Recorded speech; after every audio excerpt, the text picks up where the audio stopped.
Olá, tudo bem? Estamos no ar mais uma vez. Que alegria que eu sinto de me encontrar com você a cada Sem Tabus. Este canto meu e seu, esse espaço todo nosso para falar de intimidade, de sexo, sexualidade, mas sem nunca esquecer do valor dos relacionamentos, o valor da nossa saúde mental, o valor de quem nós somos, da inteireza da nossa personalidade, enfim, de tudo aquilo que constrói quem nós somos, né? Então, fica aqui com a gente, vai ser bom demais, mais uma vez, tendo você aqui participando. Quer contar a sua história, quer dividir alguma questão, pode fazer por e-mail, semtabus@novotempo.com. Ou fica bem fácil, bem rápido, até durante o programa, a sua comunicação na nossa página no Facebook, facebook.com/semtabus.nt, semtabus.nt. Combinado assim? Fala com a gente que a gente quer ouvir você. E por falar em ouvir, eu adoro quando ela vem ao programa, porque ouvi-la é um prazer.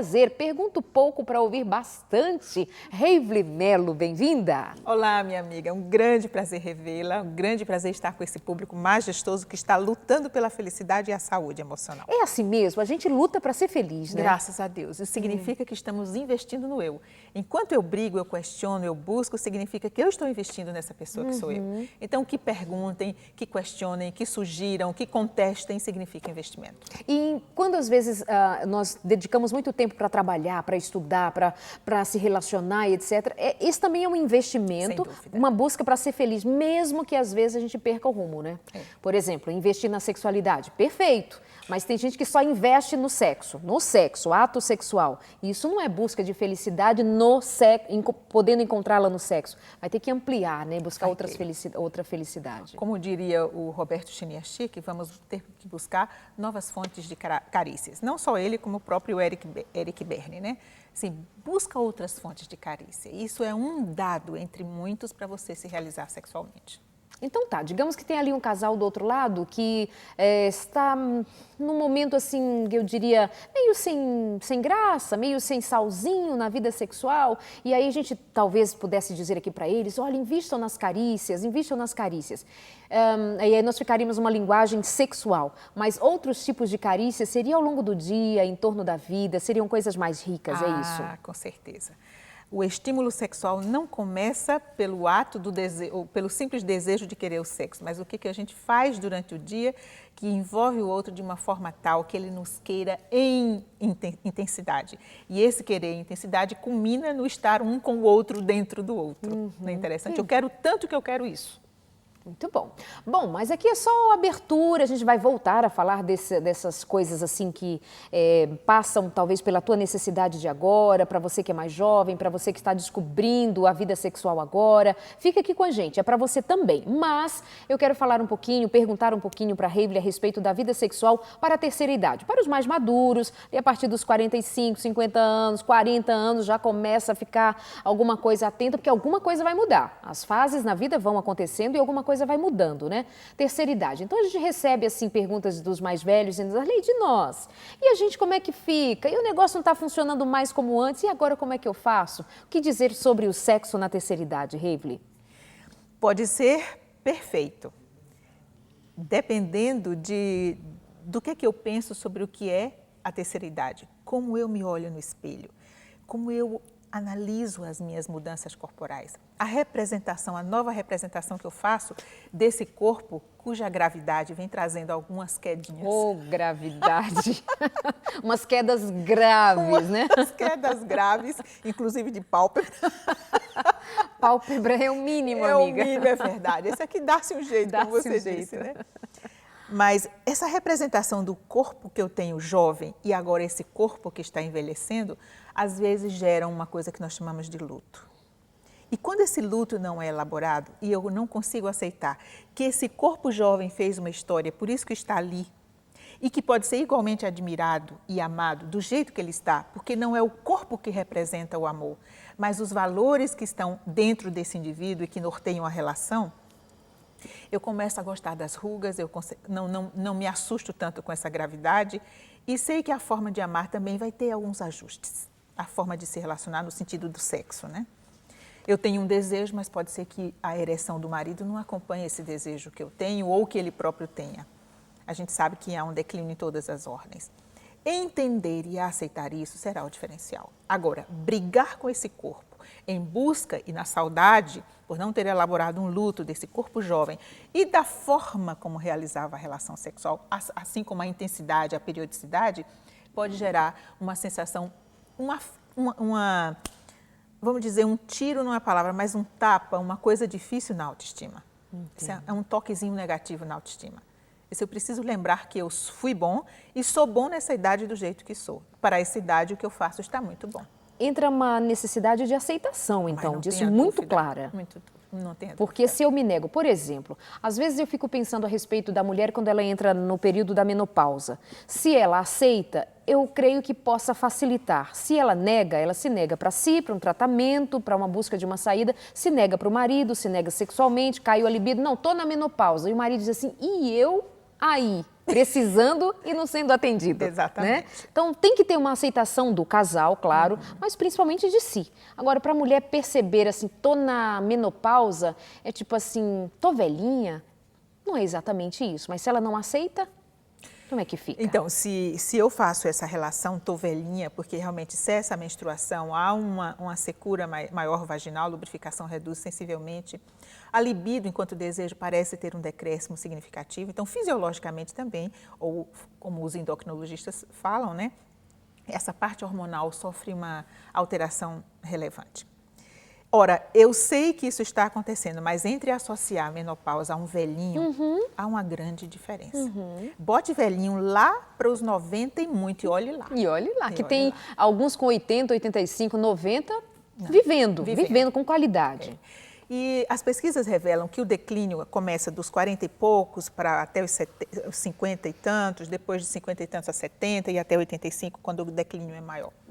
Mas há homens e mulheres que se mantêm muito bem sexualmente, não com a mesma periodicidade, mas o desejo, na mesma intensidade também não, mas o desejo permanece e realizam relações sexuais. Tive muitos clientes com histórias dessa ordem muito bem resolvidas. Quem tem mais sofrimento por conta dessa fase que precisa ser administrada? O homem ou a mulher? Quem nega mais? De chofre, assim, eu diria que o homem, porque a virilidade é um componente muito importante para o homem, né? Para o ego, para a estrutura egoica dele, para a autoestima, para tudo, para a autoimagem, o autoconceito. De chofre. Mas quando a mulher também se pensa infértil, destituída de coisas que faziam a nomeação de sua feminilidade, é também doloroso. Ainda mais quando se associa a um término de vida, né, Darleide? Exato. Nossa, estou envelhecendo. Envelhecendo é fim. Como a gente viu, né, progresso para o óbito. Evolução para o óbito. Então, de chofre eu diria que para o homem, porque afeta primeiro essa questão. A mulher não tem necessidade de ereção, a mulher não tem uma série de coisas que o homem precisa para realizar o coito. Ela vai ter esse sofrimento mais da secura, de parecer que não tem o prazer. E vai se incrementar isso, ficar mais forte, se de fato ela fizer a associação que ela está com um corpo muito feio, que ela não é mais atraente, que ela não é mais, sabe, sedutora. Quando a sua feminilidade, a partir da menopausa, sofrer esse abalo, aí isso vai ficar gritante, vai ficar pesado, muito pesado. Então você está dizendo assim, quando sofrer, você está sugerindo assim, se sofrer, mas não é predeterminante que sofra. A mulher não precisa perder sua feminilidade, a libido pode voltar com a sua força. O natural é que se eu pensar negativo, vou sofrer esse abalo. Se não, eu posso pensar, estou bem, ainda na minha fase madura, estou bonita, estou gostosa, estou possível. Estou possível. E o engraçado é que as mulheres, nesse ponto, são muito mais exigentes que os homens. Às vezes as mulheres estão fazendo questão da celulite, o homem não está olhando isso. Está fazendo questão de uma cintura fina, esbelta, como essa que eu apresento. Com laterais adicionais. E o homem não está olhando isso. Ele Há quem diga que é a mulher que fica apresentando os defeitos para o marido, né? É isso aí. Olha, amor, caiu. Olha, amor, Exato. não funciona. Mas como assim caiu? Nem percebi. Nem percebi. O que ele quer sentir é o gostinho daquele toque, naquela mama que ele sempre tocou, que deu filhos a ele, que deu até prazer a ele. E aí ele tem essa representação dessa mulher que construiu com ele uma história que tem valores que não estão na carne, que não estão no físico, não estão nesse contorno. Ah, mas tem uma raça que quer trocar de 50 por 2 de 25. Provavelmente esses daí estão muito mal resolvidos do ponto de vista da sua masculinidade. Tom, acho é pouco. Completou. Um homem pleno quer uma mulher plena. E a mulher plena é aquela que se ajusta aos seus objetivos, ao seu repertório intelectual, à sua consciência da realidade, como lida com a vida, aos projetos, à cumplicidade. Não se ela tem um corpinho bombado, né? Não é por aí. Isso é muito nova e fogosa. A questão é que, às vezes, esse descompasso acontece porque a andropausa ela parece ser muito mais lenta e com consequências muito menos visíveis do que a menopausa. Tanto é que se fala pouco nela. Não é verdade? É isso aí. A andropausa é essa. A gente fala da menopausa para a mulher, a andropausa para o homem. Quantas vezes você me viu falando de andropausa aqui no Sem Tabus? Pouquíssimas vezes, talvez um comentário ou outro, porque de fato nem chega queixa a respeito disso. Exato. Chega de outra maneira, com outras maneiras de se apresentar, um declínio, uma falta de vontade. Agora, que dificuldade o homem tem também de reconhecer quando ele tem alguma questão para ser resolvida, alguma disfunção, seja na fase mais madura, seja mais jovem, em qualquer fase. Essa coisa do ser macho é não aceitar que alguma disfunção pode ocorrer, pedir ajuda fica mais difícil, né? Temos tido um decréscimo dessa tendência. Melhorando, então, no sentido de, ok, estou precisando, vou atrás. Assim como existem as chamadas, né, os convites para as mulheres cuidarem fortemente do câncer de mama, há para os homens o câncer de próstata. Sim. Isso requer uma regularidade no médico, no urologista. Isso faz com que esses homens também comecem a prestar atenção na sua saúde.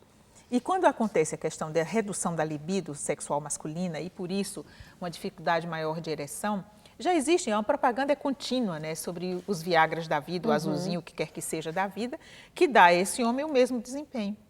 Então, ele agora já faz busca, ele tem que fazer uma busca não na farmácia, porque ele sabe que há componentes dali do remédio que pode afetar a sua vida cardíaca, sua história cardíaca. Então, ele precisa de um médico que diga isso você pode, isso você não pode. Então, eles fazem mais buscas e isso faz com que haja uma abertura maior ao tema. Ele não é mais tão tabu como já foi em outra hora. O que é imprescindível para alguém que está entrando na terceira idade, está casado, tem a vida sexual para dar conta? O que é imprescindível, então, é manter uma boa cabeça a respeito da própria fisiologia, o reconhecimento da fase, mas também uma cabeça boa de que, assim, tem um jeito novo para esse negócio aqui, eu vou descobrir meu jeito. É isso aí, você foi no ponto. Okay. E esse tem um jeito novo para isso, já significa aceitação.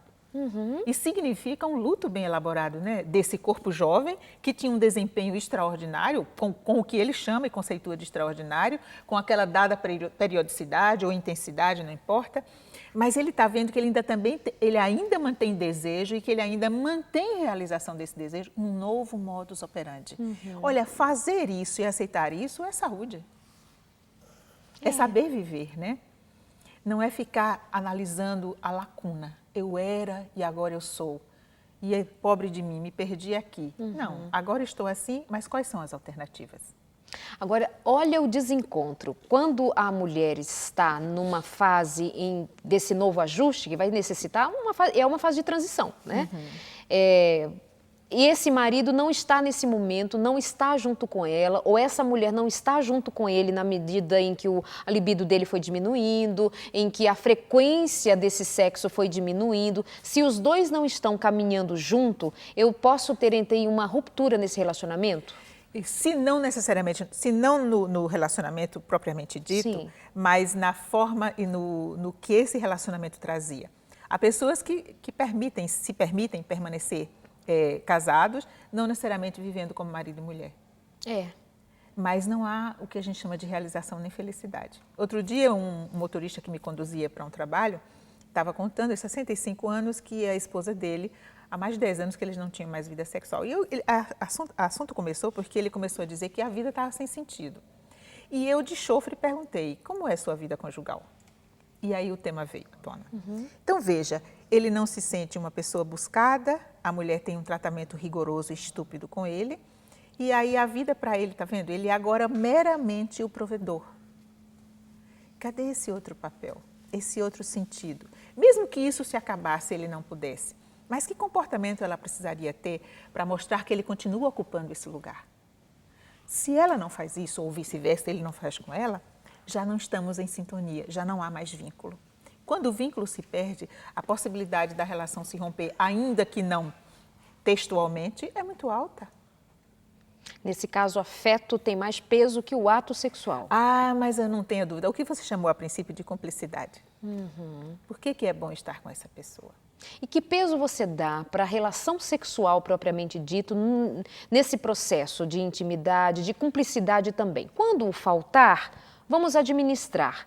Mas em sendo possível, o ato sexual, independente do tempo e da idade, eu imagino que ele seja assim meio que uma cola para manter esse casal, mesmo que não seja aquele ato sexual assim, uau! Mesmo que seja uma vezinha por semana, mesmo que seja... E que para eles, nessa condição, vai ser o uau. Uau, é! É o uau É verdade, que eu posso, é verdade. meio copo, um copo cheio. Verdade. Na minha idade, a minha inclusive, Ah, é senhorinha. fantástico isso aí. Qualquer coisa desse gênero, aqui na minha idade, com o desejo e esse nível de realização, isso é um uau.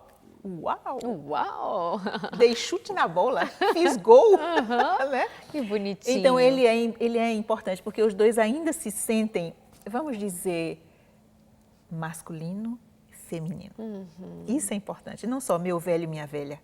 É. Não só ele e ela, marido, mulher, ou esposo, esposa. Homem. Homem, mulher, feminilidade, masculinidade. É. Isso é importante. Nós vivemos dessas representações. Faz parte. É.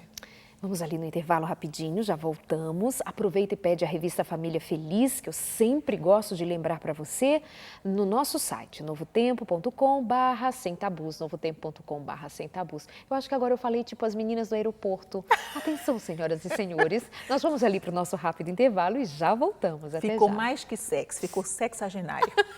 Para combinar com o tema. Com o tema. Até já.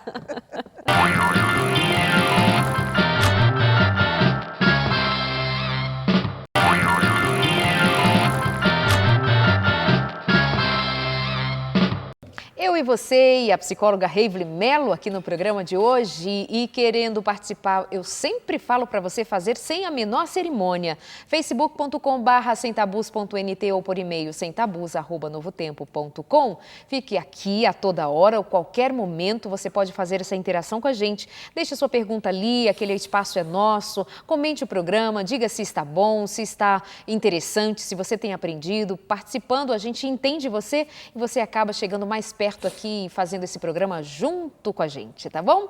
Heivli Melo, Oi. Estamos falando sobre a vida sexual na terceira idade.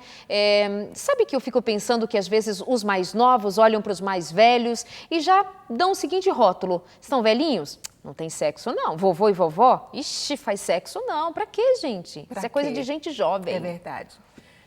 Isso é um grande engano, né? Um sofisma. Idosos têm desejo, idosos sentem prazer, idosos se realizam sexualmente. Quem disse? Eu tenho um episódio de uma senhora de 50 e muitos anos, não foi, 60 e poucos, que 1 em 1000 se registra esse tipo de orgasmo, orgasmo com ejaculação. Ah, já recebi pergunta aqui no Sem Tabus a respeito de orgasmo o feminino com ejaculação. Com ejaculação, raríssimos, mas existem. Entendi. Incomodam. Os parceiros não estão acostumados a isso, né? E essa pergunta chegaram perguntas desse tipo em forma de queixa mesmo, não era nenhuma curiosidade. Então essa senhora que você dizia, ela tinha a expressão do orgasmo e ainda com ejaculação. Com ejaculação, 60 e tantos anos. O marido, 78. Ou seja, estava ali presente Eles todos tinham os sexo elementos que os mais semanalmente. jovens... Como é que é? Tinham sexo semanalmente. De uma saúde excelente, Sim. né, amiga? Não todos os dias, mas semanalmente. Tá.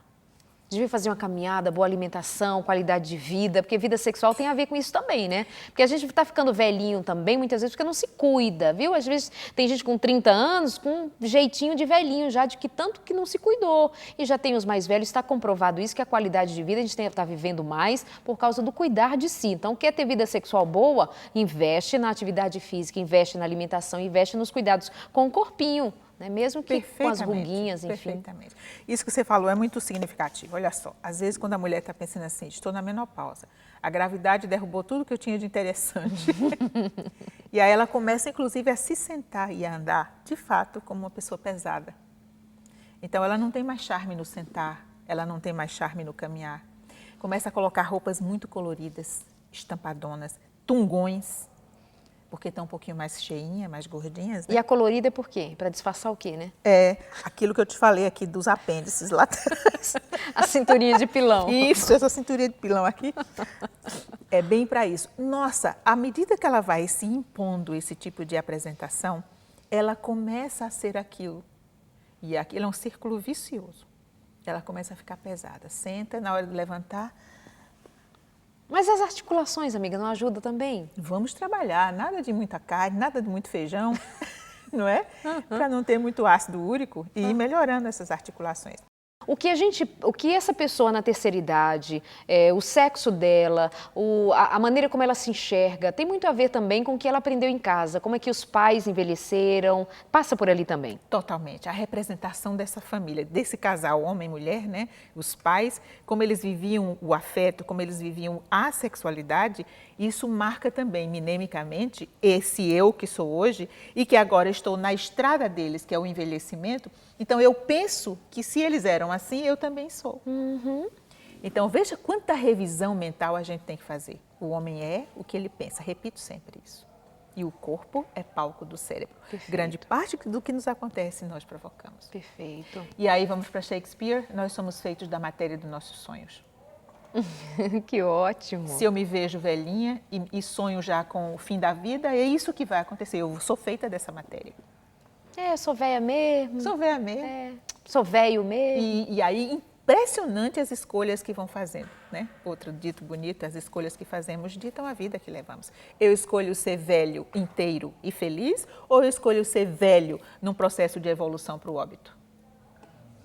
Ok. E tem dito Reivli Melo aqui no nosso programa.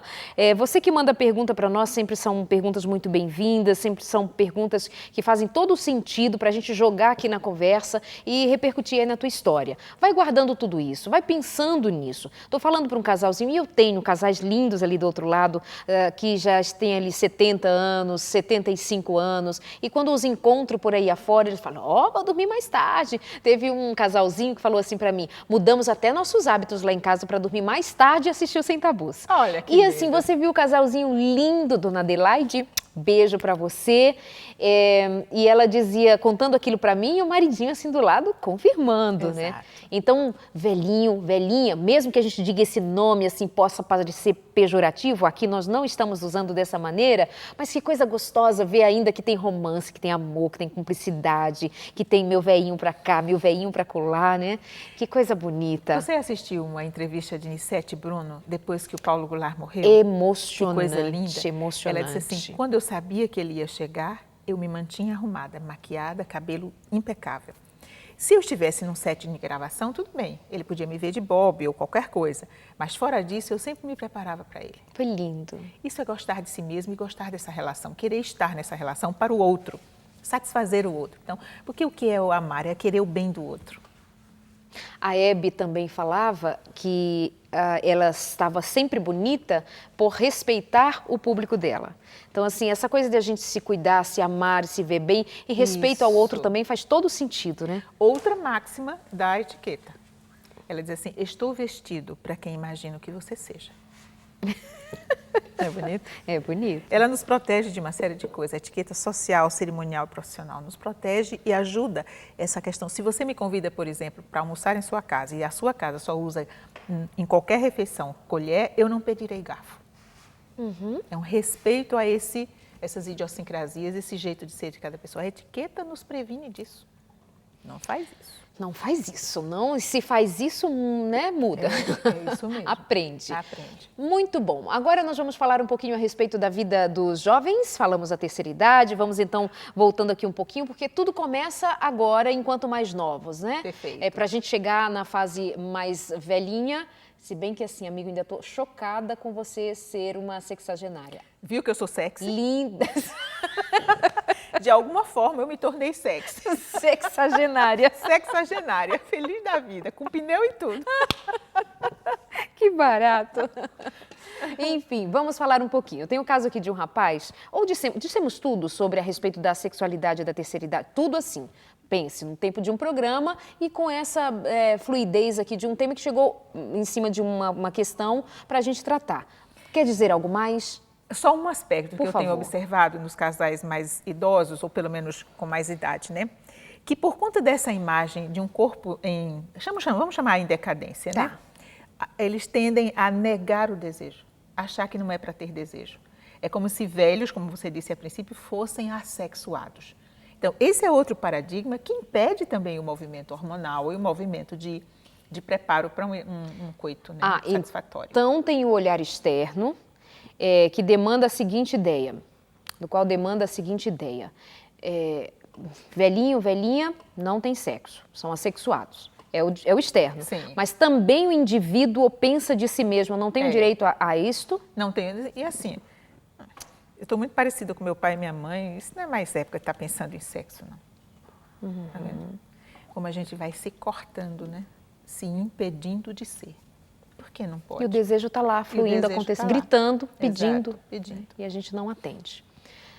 Tá bom assim? Tá ótimo. Sobre a terceira idade? Acho que fechamos. Qualquer outra coisa seria uma outra pergunta que viesse, né? Pra gente E eu acho que é o suficiente também para fazê-lo pensar, para fazê-la pensar. Que qualidade sexual vocês têm? É aquelas que vocês predeterminaram ter.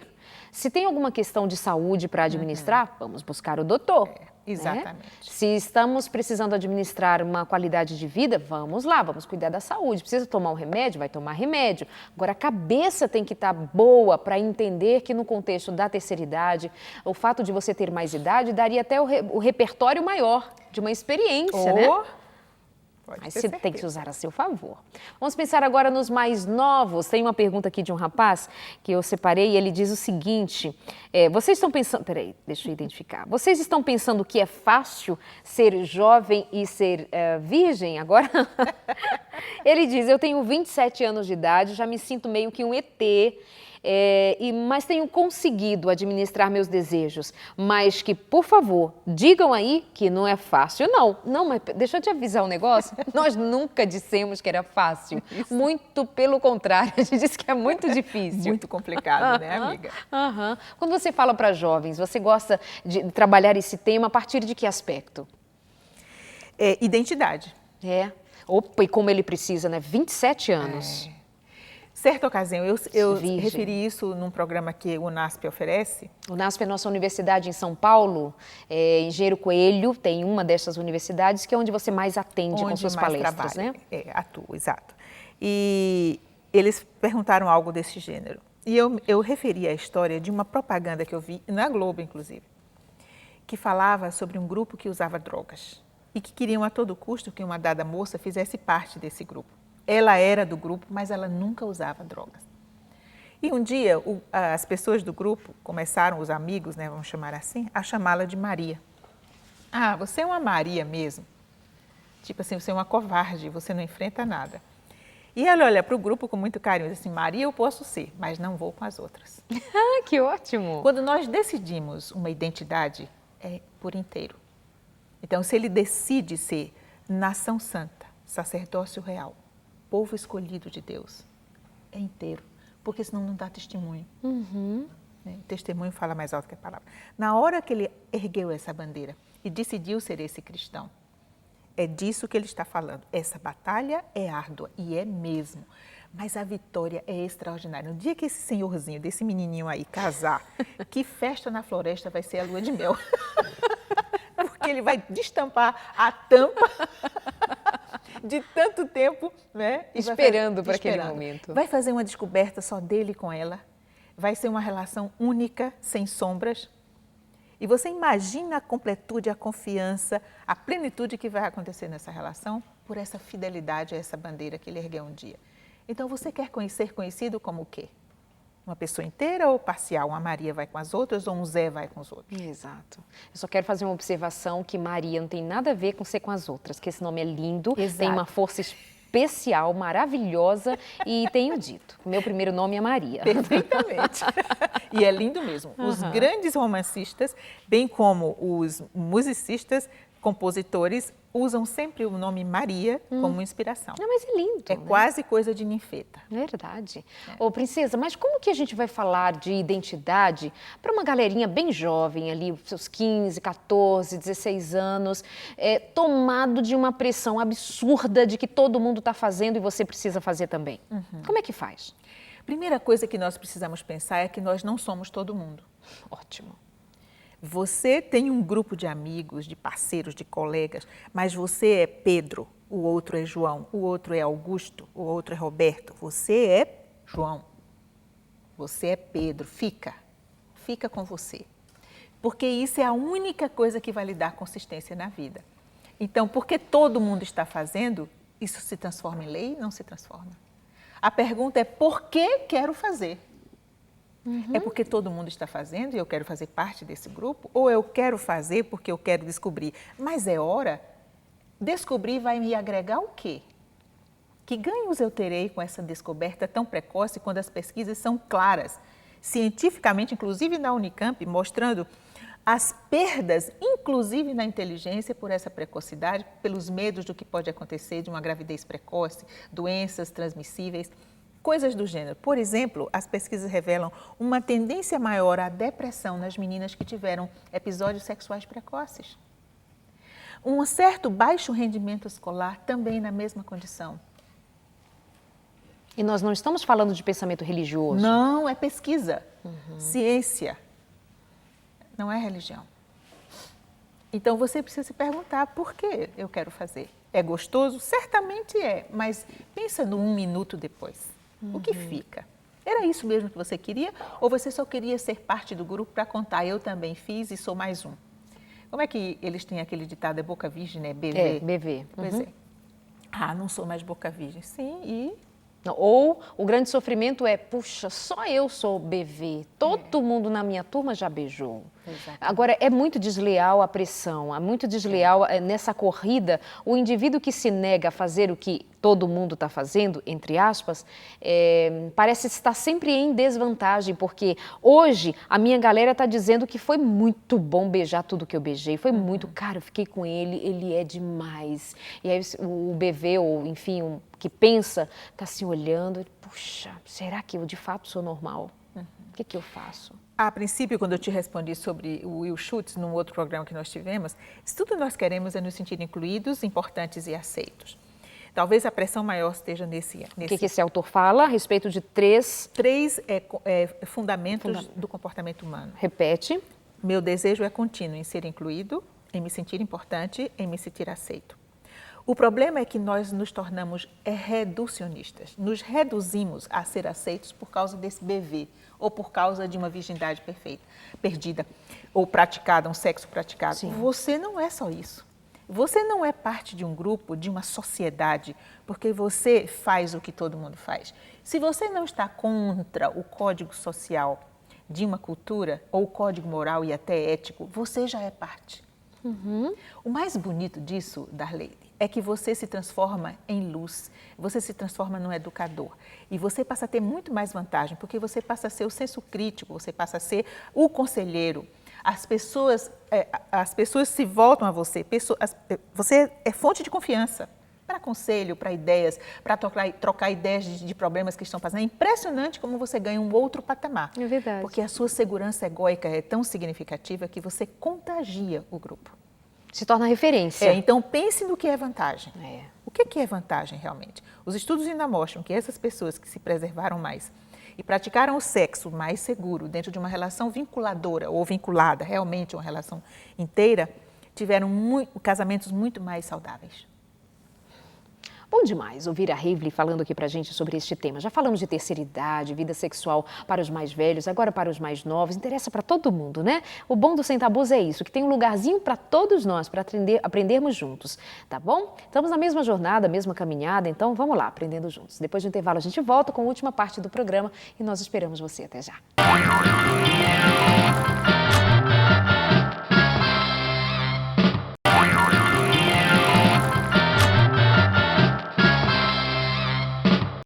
Mulher pergunta para nós, por que será que um homem se envolve em adultério ou fica fora do quarto por longas horas no computador, e ela deve estar associando isso a adultério virtual também, não sei.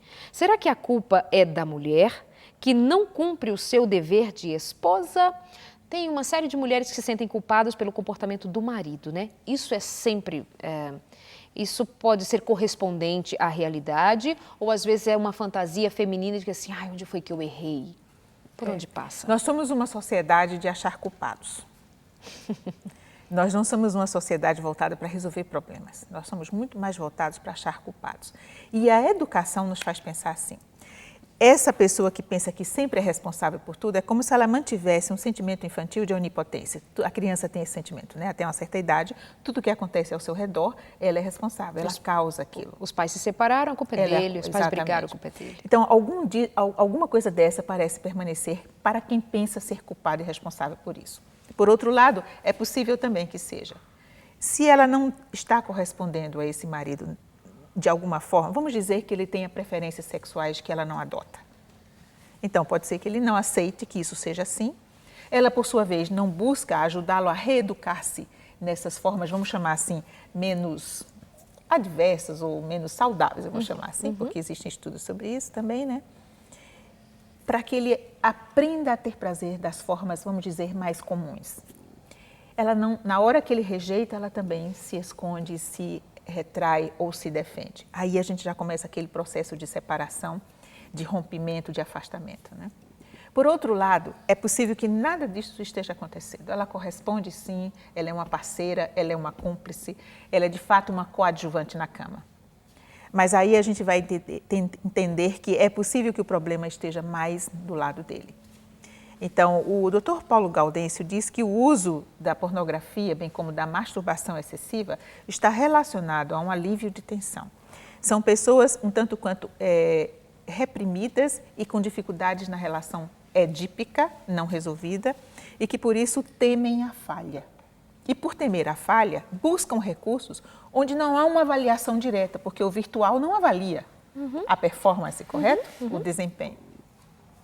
Ou as cenas primais dessa pessoa são sempre coisas que levam mais para o lado, vamos dizer, eu vou usar devasso sem ser a cerveja, tá? Bem mais crachado. Por quê?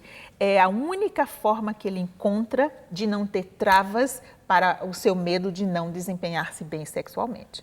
Então faz uso da pornografia ou dos vícios, de sair do quarto, de se masturbar. Então, há toda essa questão.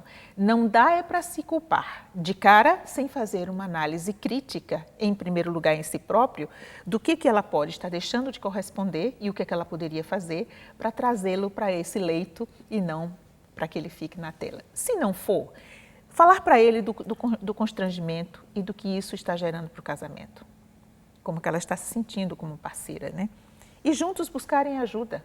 Porque uma terapia pode desvinculá-lo dessa coisa recalcada, dessa tensão não resolvida, que ele vai para a pornografia ou para a masturbação solitária, né? Uma pessoa bem resolvida, que tenha as suas energias bem canalizadas, a sua estrutura bem trabalhada, ela pode até entrar num processo de, por curiosidade, visitar um site, ver uma cena, alguma coisa do tipo, mas ele não fica lá, né?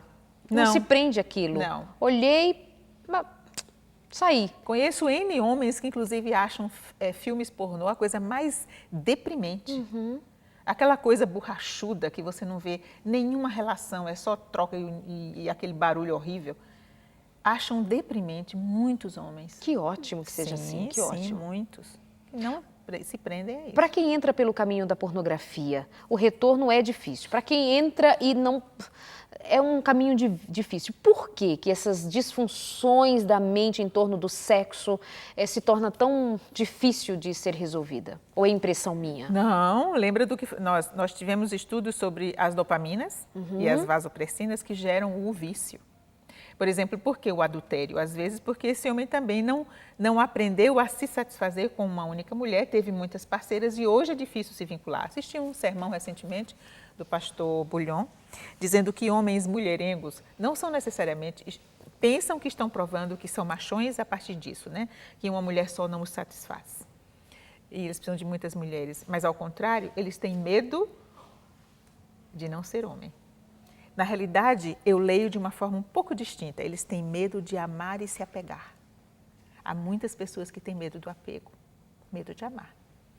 O medo de amar vem do sentimento de nunca ter tido isso adequadamente e ter e perder. Então, é melhor nunca ter. Provocam sempre a perda. Olha isso. Para dizer, fui eu que provoquei, não é que eu perdi, eu provoquei.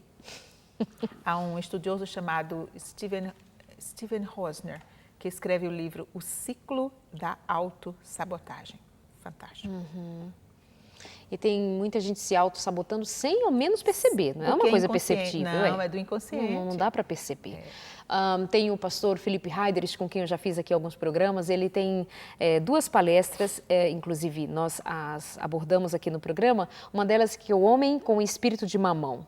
E não é com o espírito de Mamon, o Deus Mamon ligado ao espírito de Mamão. É essa coisa que meio molenga do homem, nem ao menos se discernir enquanto homem. Por que eu tenho tantas mulheres? É para ser machão? Na verdade, tem um espírito de Mamão, que é essa coisa do medo, do apego, né? E do vínculo profundo. E no outro momento nós fizemos o programa com um título também muito sugestivo, quando ele fala a respeito de que pureza é coisa de homem. Parece que não, mas assim, ser um homem correto, íntegro, aí sim é coisa de macho, porque precisa fazer valer a sua macheza, né? E discutir isso com o coletivo, Exato. porque ele se prova em todas as circunstâncias esse homem único. É preciso muita coragem, é preciso muita integridade mesmo. Tá ouvindo, povo aí, macharada de casa, e mulherada também, tem mãe, tem esposa, que é quem não faz esse homem ser homem de fato. Muito bom. Somos produto da educação, né? Então é uma verdade. Tem muita mãezinha fazendo filhinho com espírito de mamão. Aliás, é o mais comum. É o mais comum. O peso da mãe é grande, né, amiga? Exato. Eu diria que um dos mais fortes, porque primeiro é a primeira relação de amor. Segundo, ele resolve o Édipo com o pai, com a mãe, para poder se interessar por outra menina, né? Por outra figura. Menina não, figura feminina. Então, é uma figura de peso. É preciso pensar muito nessa maternidade e na maternagem. Então, assim, de modo conceitual, qual é o papel da mãe na sexualidade do filho ou da filha? Primeira coisa que a mãe não pode perder de vista é não tirar o papel do pai, que o pai é a lei. Não ser muito simbiótica com esse filho. Meu filhinho, meu querido, toda hora que chora, está com ele no colo, tudo que o menino precisa, ela faz. Não frustra essa criança, não diz não quando pode dizer não, diz sim sempre. Não deixa esse indivíduo enfrentar frustrações, entender que essa mãe não é só dele. Essa mãe tem um homem que é o pai e pertence a ele. Para que essa figura de pai tenha uma representação bonita no ímago paterno para esse menino, né? E ser essa mãe feminina que atende esse pai, como homem, como esposo, como pai dessa criança. A outra coisa que eu acho importante é que as mães não tomem seus filhos. Mulheres mal amadas tendem a transferir para o filho masculino o amor perdido na relação com o marido. E o mais sério é que, às vezes, elas se traduzem numa relação de muita intimidade, onde elas transformam esse filho num amigo íntimo e contam intimidades para o filho, que é uma possível fonte da homossexualidade. Então, essa intimidade, sem preservar o papel do pai, o respeito ao papel do pai que representa a lei, o limite, do processo mais subjetivo, né? Ficar eternamente colada, tudo o que esse menino precisa ela faz, mimando eternamente, investindo muito, erotizando essa relação com o filho, são fatores para esse mamão. Para o mamão. Minha amiga, nós atendemos uma pergunta outro dia, que já não foi a primeira, deixa eu te falar que não foi a primeira, você que acompanha aqui o nosso programa já há mais tempo, 2 casos assim, que me marcaram muito e várias vezes isso me vem à mente quando o assunto também surge. Uma mãe que pediu ajuda que ela não consegue tirar o filho de dormir no mesmo quarto do casal. Ela não consegue. E ela diz assim, meu filho tem 10 anos. E o outro caso da mãe com filho com 16 anos que acostumou-se ainda aos 18 anos, dormia com a mão sobre o seio dessa mãe. Quem foi mesmo que pediu para dormir ali? Quem foi mesmo que permitiu deixar esse menino ali? Quem foi mesmo que admitiu? Quem é mesmo que está dizendo eu não consigo? Não é verdade? Agora, como é que fica a mente desse menino, o sexo para esse menino, a sexualidade dele vai para onde? Muito precária vai ficar. Meu Deus. Porque no dia que ele casar e essa mulher dele se transformar em mãe do filho dele, ele vai reviver esse papel mãe-filho. Então, essa mulher se santifica, porque mãe é santa. Claro. Aí o tesão sexual cai, porque agora ele vê essa figura mãe. É mãe do filho dele. Ele procriou essa criança, tudo bem. Mas inconscientemente é a mãe. Então a gente pode ter um declínio dessa sexualidade bem seguro. E qual é a brecha que isso dá também para a homossexualidade? É possível? Não necessariamente para a homossexualidade, embora possa trazer sem dúvida, mas pode trazer para o sentimento de incesto. Por isso que o declínio na relação sexual com a esposa. Entendi. Porque é a sensação de estar agora a mãe do filho dele, mãe, o problema é o nome mãe, esse ímago materno. Né? Então, é muito sério, assim como para a homossexualidade, porque é o amiguinho íntimo, é a pessoa com quem dorme. Agora, essa com a mão no seio, isso já é algo mais que pode gerar muito mais o sentimento de incesto do que da homossexualidade. Veja que a mão é no seio. A mão no seio, 16 anos de idade. É isso aí. Princesa, mas você falou assim, a mãe precisa dar o lugar para o pai, enfim, mas e se não tem esse pai? O que é muito comum em muitas famílias, por causa do divórcio, por causa, sei lá, da viuvez, alguma coisa que aconteceu e não tem figura pai e mãe ali junto, mas tem filhos, esse filho, essa filha. Como que administra quando uma das figuras não está? Nunca perder de vista o que é maternagem. Ou seja, qual é o meu papel aqui? Eu sou mulher, meu papel é suprir meus filhos, agora não há o provedor, eu vou prover, vou precisar correr para prover, porque os filhos são pequenos ainda, precisam, né? Vou ter que ser provedora, vou ensinar esses filhos a lidarem com essa ausência, vou dividir tarefas, mas nunca vou deixar de que os meus filhos tenham um momento de brincar, o momento de se divertir como criança, porque eles precisam viver bem o papel de filhos para serem bons pais, entende? E a outra coisa é não querer que este filho masculino, principalmente, supra a ausência dessa figura masculina que se foi, seja pela morte, seja pela separação, ou que a figura feminina seja sua eterna companheira, porque você está tirando o espaço do outro. Então a gente já está deixando esses seres meados. Então, é importante não perder de vista que aqui você está representando mãe e o seu papel é fazer a educação, maternagem, ainda que com pinceladas do papel, vamos dizer, de provedor, mas sem ser masculino. Interessante que tudo isso que a gente está falando tem a ver com a vida sexual dessa criança, desse rapazinho, dessa moça, desse homem e até a velhice, né? Para sempre. Puxa vida. Os conceitos de vida aprendidos, né? Examinar sempre a cidadela. Eu preciso rever esses conceitos. Às vezes, desconstruí-los totalmente para construir um dialogando com a realidade. Por exemplo, eu posso ter recebido informações negativas sobre minha capacidade e competência acadêmica. Você não faz uma redação que preste, você só tira 7, você só tira 8 em matemática. Você não faz nada, o máximo que você podia, o mínimo que você tinha que me trazer era um 10. Você não está vendo que você está ficando burro? E eu vou para a escola e eu passo de ano e eu tiro notas boas, recebo um elogio dos professores às vezes, né? Vejo que eu componho as demandas que me são trazidas, eu atendo, eu respondo, eu supero obstáculos, mas eu não consigo me ver inteligente. Porque essa primeira informação tem uma marca, né? Muito forte. Porque ela vem de quê? Figuras de amor, meus provedores, a quem eu não posso acusar, a quem eu não posso criticar, porque a gente idolatra essas figuras parentais, né? Por isso que sentir raiva de um pai ou de uma mãe gera uma culpa enorme. Absurdo. Então, enquanto eu não desconstruo isso e dialogo com a realidade, ora, se eu não sou boa, se eu não sou inteligente, não sou competente, como é que eu passei no vestibular sozinha? Como é que eu me formei? Como é que eu estou sendo uma profissional tão boa? E nos sentimentos, como é que eu conquistei alguém? Como é que eu estou com alguém? Muito Como bem. assim? Como assim? É. Se eu não sou bonita ou se eu não sou isso, como me diziam, como é que essa pessoa fica? Por que as pessoas... Aí a sensação de que as pessoas estão com você por algum motivo. Aí vem essa sombra. Você não está inteira, tá vendo? Meu Deus, como a gente trabalha contra si mesmo muitas vezes, né? Como a gente trabalha contra a nossa própria felicidade. Isso, por isso que a Bíblia diz, né? Conhecereis a verdade. E a verdade vos libertará. Em todos os âmbitos da vida. em todos os âmbitos. Então, você imagina que um processo terapêutico bem conduzido lhe ajuda no autoconhecimento para você entender seu modo de funcionar e por que você funciona assim.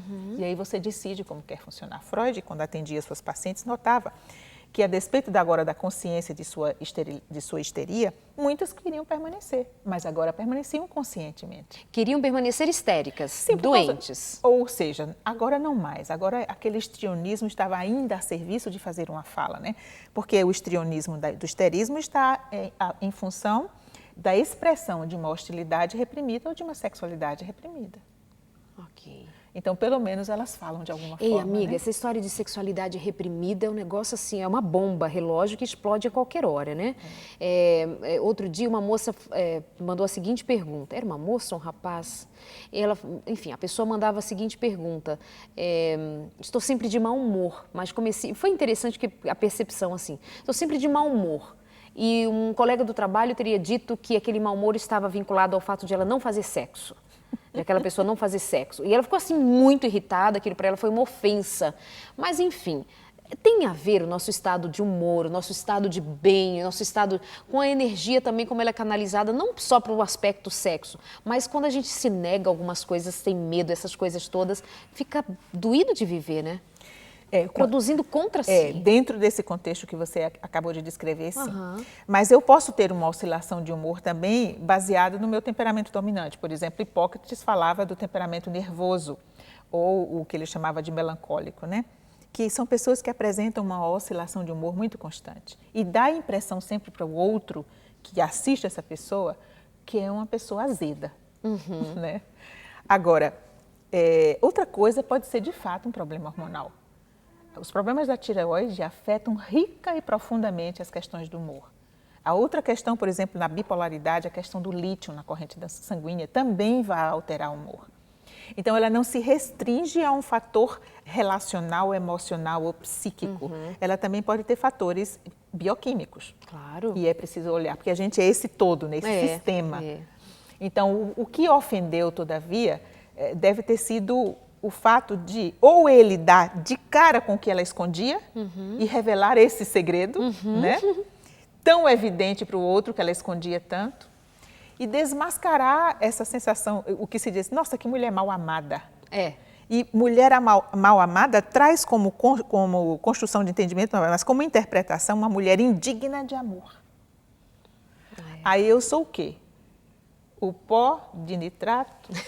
Eu sou o pó da bactéria. Exatamente, né? Mas também a gente não pode negar que sexo tem a ver com bem-estar, né? Porque faz parte do todo humano, uma construção mental e física, e tá tudo ali no esquema até da biologia. Então, humor e sexo caminham ali juntinho. É tanto que fazer um sexo mal-humorado é sexo ruim, é sexo por obrigação, né? Tem que ser brincadeira, tem que ser livre, tem que ser gostoso. Mas não daí a dizer que porque não fez sexo, tá vendo? Mal-humorada hoje, tá estressado, então de TPM, tá tudo ligado ao sexo. Não, isso não é o caso. Minha amiga, com muito bom humor, muito obrigada por hoje. Prazer enorme, querida. Deus te abençoe. Sempre muito bom estar com vocês, viu? Sucesso para o seu trabalho. Que Deus os abençoe. Amém. Um prazer, amigos. Até logo. Ótimo. Beijo para você aí de casa também. Semana que vem de volta. Quero você aí do lado, hein? Fica com a gente sempre. Te espero. Até lá.